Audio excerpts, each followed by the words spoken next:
Every December, when the world starts pretending it is slowing down, I pay closer attention. That always surprises people. They think year-end is for sentiment, reflection, a little generosity, a few indulgences dressed up as tradition. Maybe a list of optimistic resolutions that sound noble on paper and disappear by the second week of January. I have never had much interest in that kind of self-deception. I prefer something more useful. I prefer resets. Not emotional resets, operational resets. And if there is one kind of reset that can quietly change the shape of an entire year, it is a money reset. Most people do not fail financially because they are stupid. They fail because their money has no operating system. It comes in, it goes out. Bills get paid. A few things are saved when there is enough left. A few things are bought when the month felt hard enough to justify a reward. A few subscriptions sit there unnoticed. A few habits quietly drain the future. A few missed opportunities never get counted because nobody thinks to count what should have been claimed. Then December arrives and they tell themselves they will do better next year. That sentence has ruined more futures than bad luck ever did. I do not trust vague intention. I trust structure. If you gave me the choice between a person with average discipline and a strong system, or a person with great intentions and no system, I would take the first person every time. The first person will look less impressive in conversation. The second person will sound like he is about to change his life. By March, the first person is still making progress. The second person is explaining what happened. That is why it is one of the few moments when ordinary people are emotionally available to look at their own numbers. Honestly, a year is ending. That gives the mind a natural border. Borders help. A person can ignore a month. He can rationalize a week. A year is harder to lie to. The full shape of his behavior is sitting there in the arithmetic.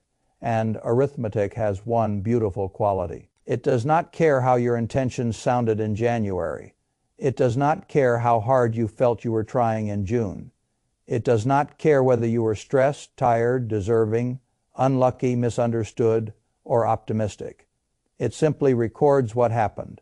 That is why I trust it. So if I were advising someone at the end of the year, I would not begin by asking what he hopes to achieve next year. Hope is cheap. I would begin somewhere else. I would ask him what his money did this year when nobody was watching. That is the starting point. Because before you can tell your money where to go next, you need to know where it has been going when left alone. I call that your money wrapped. People like little summaries of their behavior when those summaries flatter them. They enjoy music apps, showing them their favorite songs, how many minutes they listened, what mood they apparently lived in. Fine, do the same thing with your money, and now the room gets quiet, because a real year-end money wrapped tells a story most people have been carefully avoiding. It shows what you truly funded, not what you claimed to value. What you funded, those are often different things. The numbers show impulse shopping was everything. A person says financial security matters most. The numbers show convenience mattered more. A person says he wants to invest seriously. The numbers show he has been spending first, hoping second, and saving whatever happens to survive the month. That is not cruelty. That is clarity. And clarity is one of the highest returning assets in the world.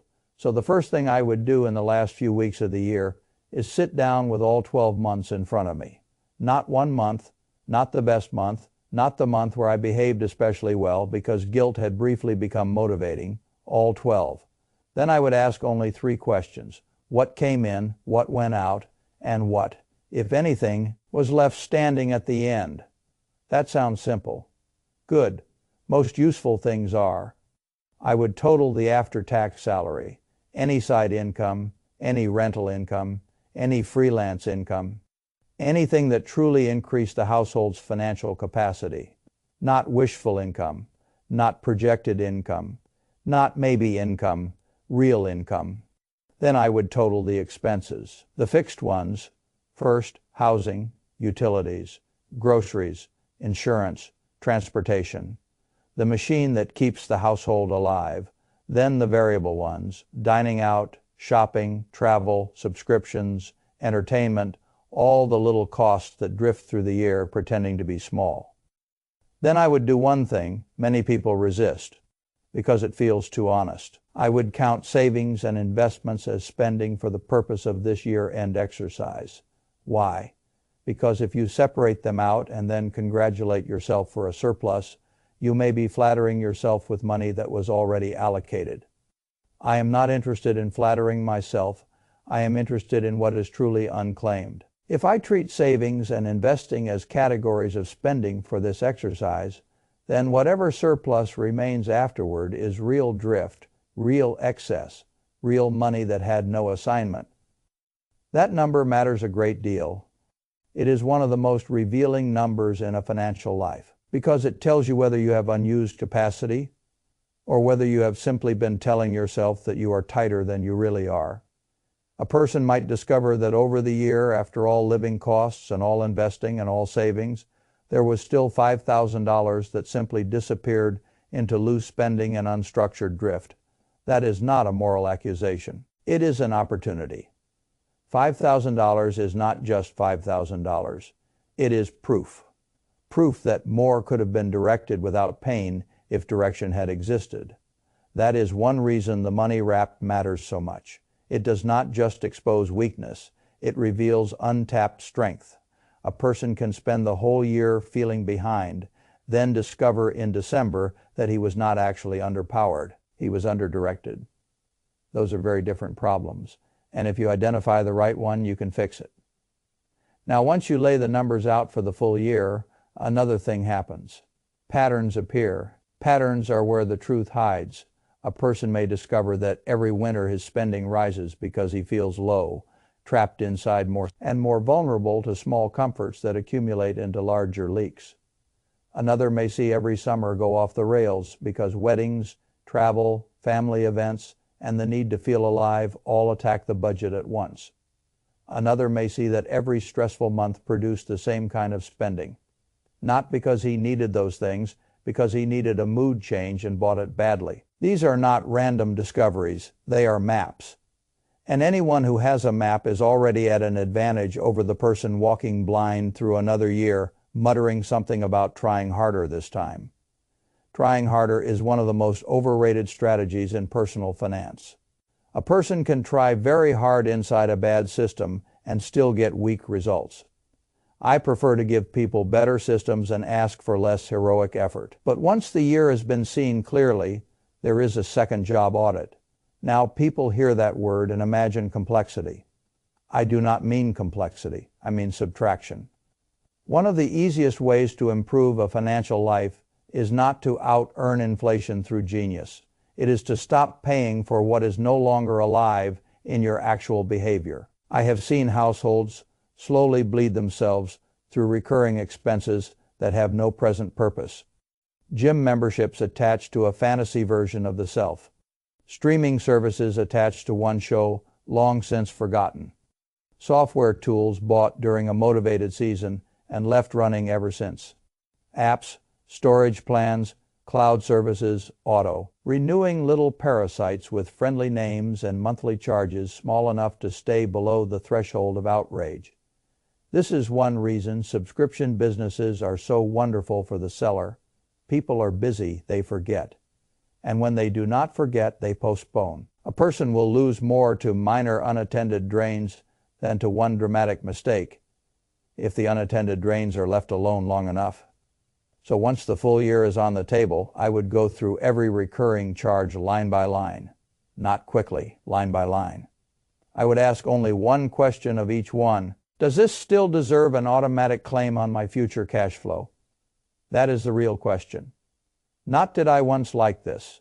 Not would canceling it make me feel guilty because it reminds me of a better phase. Not is it only a small amount. A small amount repeated 12 times is no longer a small amount. And a small amount repeated 12 times across 10 years becomes a permanent tax on your optionality. So I would cut anything that is no longer truly alive in the life. Then I would move to the bigger bills. This is where real money hides.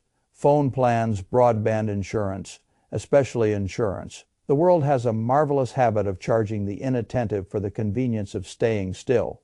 A person signs up for a reasonable rate. Then year after year the rate creeps. Not because risk changed meaningfully, because inertia is profitable to somebody else.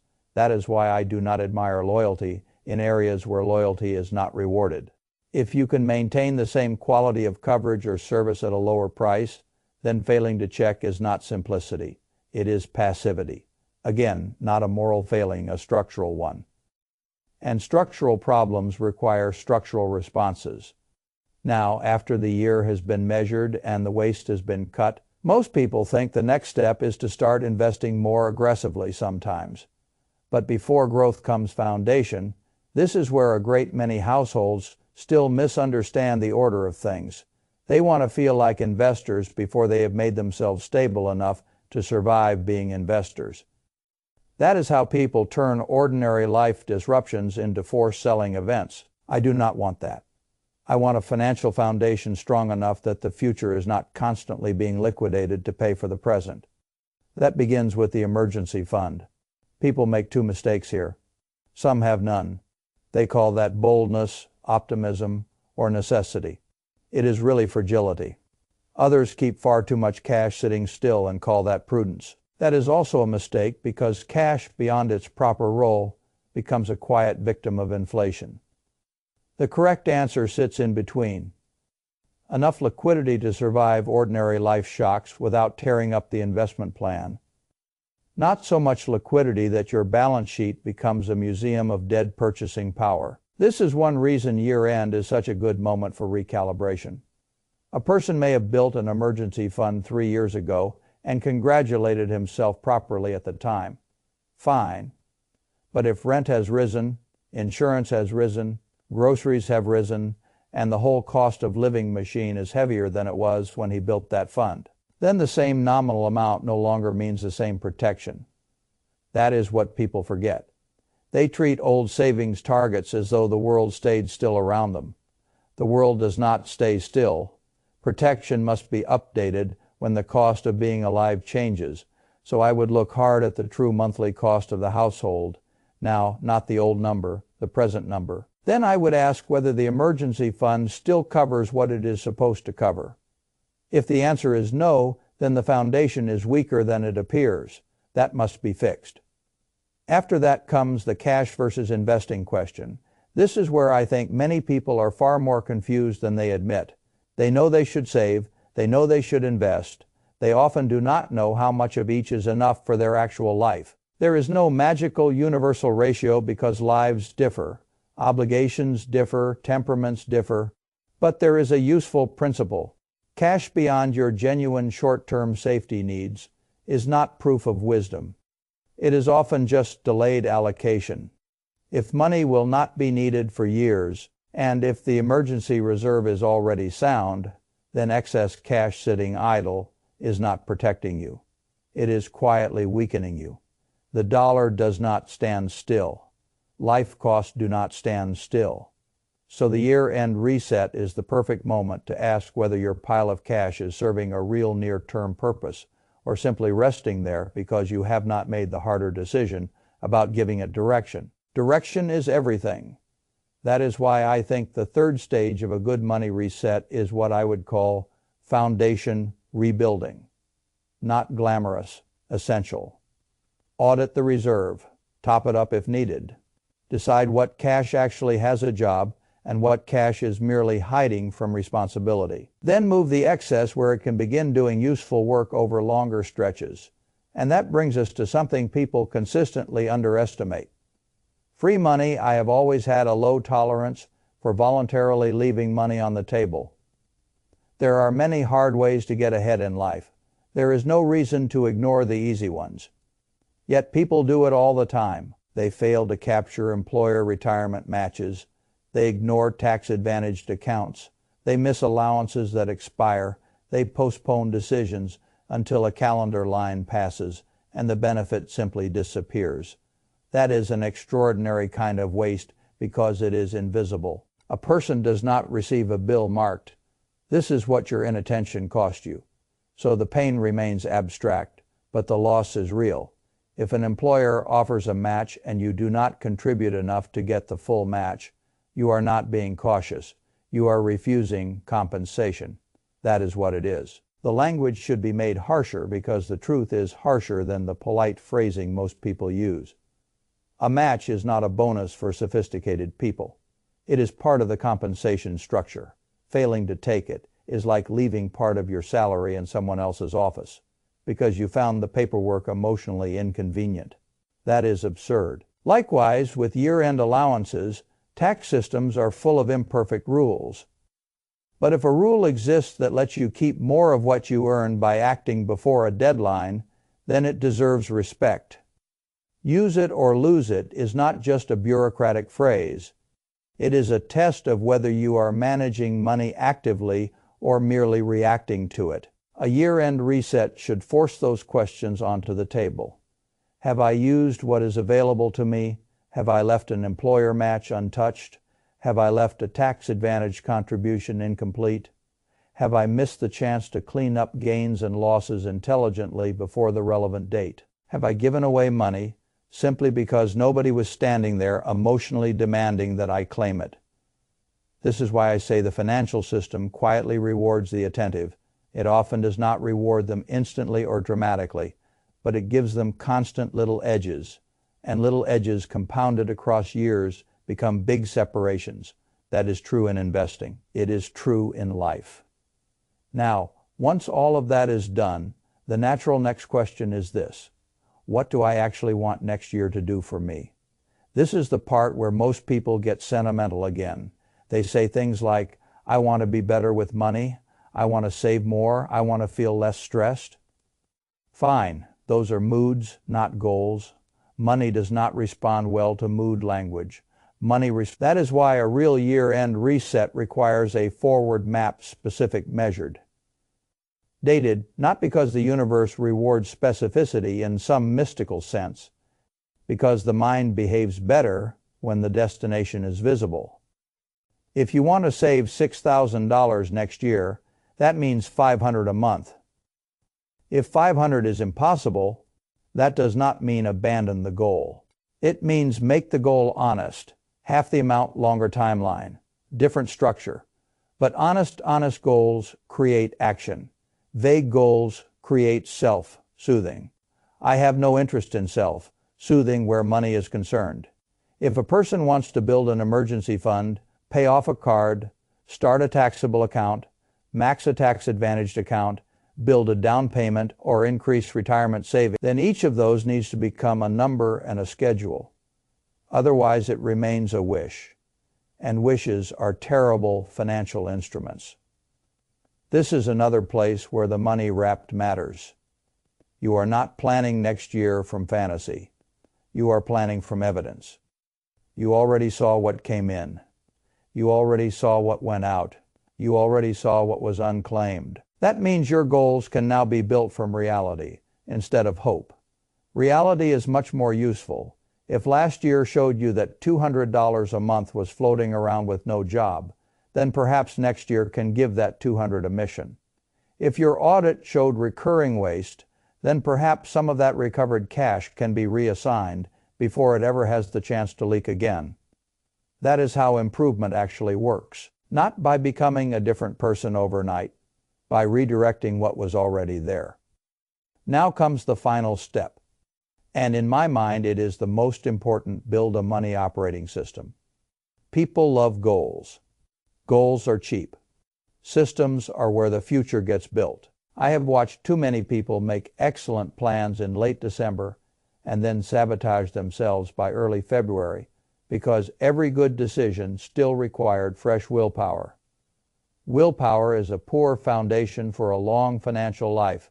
Life is too busy, too emotional, too repetitive. A person cannot be expected to make all the right choices from scratch every month while also working, raising children, dealing with stress, handling life, and resisting all the little conveniences and moods that otherwise reach for the money first. So I want the system to do more of the work.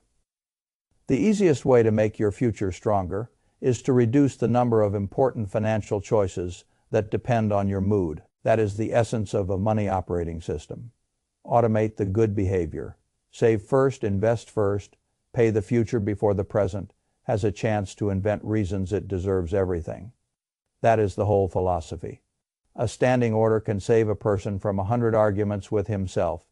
Automatic investing can save him from trying to time entry points badly. Scheduled bill payments can save him from penalties and cluttered mental space.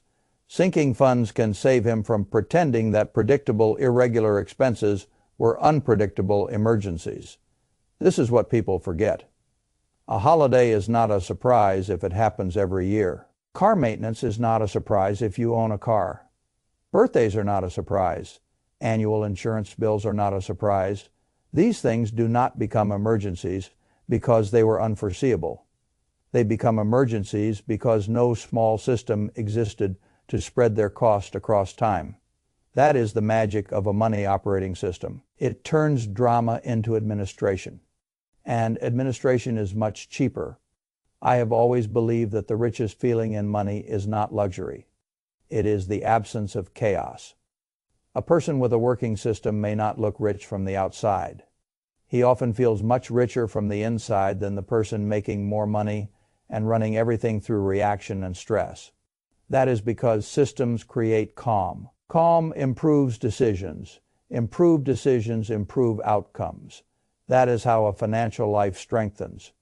Not through 1,000 acts of daily heroism, through a few acts of structural intelligence put in place once and allowed to keep working. This is why I like removing friction too. If saving is hard, make it automatic. If checking your progress is awkward, make it visible. If shopping temptations arrive by email every day, unsubscribe. If emergency money sits in the same account as everyday spending and keeps inviting itself into ordinary life, move it. The less friction good behavior has, the more likely it is to survive ordinary human weakness. That is not laziness. That is design. I am very interested in design. A well-designed financial life is easier to live than a badly designed one, even if the badly designed life is theoretically more virtuous. Theoretical virtue is worthless if the owner cannot carry it through Tuesday. I want systems that survive Tuesday. That is a much higher standard. So when I think about a real year-end money reset, I think about it as 6 moves. See clearly, cut what is dead, repair the foundation, claim what is yours, give the next year a measurable direction, then automate the right behavior until the whole thing begins working quietly without daily negotiation. That is how a person changes a year. Not with resolutions, with systems. Because the real purpose of money is not to sit in the center of your life demanding constant thought. The purpose of money is to support a life well lived, which means a good money system should make your life less mentally crowded, not more. That is the mark of quality. By the time January arrives, you should not feel perfect. You should feel clearer, lighter, less exposed to your own drift, more aware of the actual numbers, more serious about the future, and calmer because the right things are already moving in the background. That is the real win. Not the illusion that you became a completely new person with the turning of the calendar. The truth is better than that. You built a better machine, and a better machine will always do more for a person than better intentions alone.